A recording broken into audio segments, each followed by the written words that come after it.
course guys, there's si Myers here. Magandang buhay sa inyong lahat. At yan na nga guys, nag-slice na ako ng patatas dahil yan ang lulutuin natin. Gawin natin yung crispy patatas with gravy. Gravy siya oh.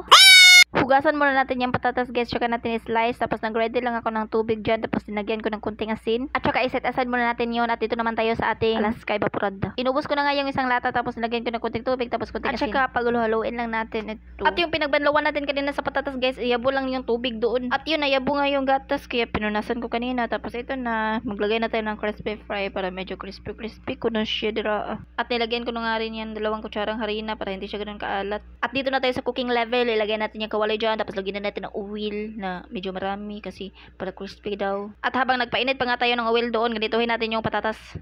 Lagyan dapat lahat ha. Yan. Tapos trinay ko kung init na ba, tsaka init na, kaya nilagay ko na yung mga patatas para matapos na to. Kasi gutom na kami. Tapos hintayin mo na maluto. Ibalik mo na. Tapos haunin mo na yan. At lutuin na naman natin itong hindi pa naluto. At ganyan yung itsura nga. Tapos sinluan, kunuhain nato ng oil kasi double dead natin to pagluto. Tapos balihin mo na yan kasi luto na. At dito naman tayo sa ating gravy. Yan nga pala yung binabada natin kanina sa mga patatas. At yan yung gagawin nating gravy. At saka i-mix mo lang yan ng tarong para mamukhang gravy.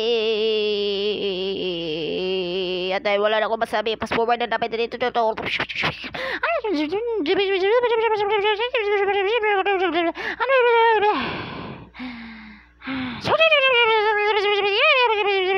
At dito nagtatapos ang ating video guys. Thank you for watching.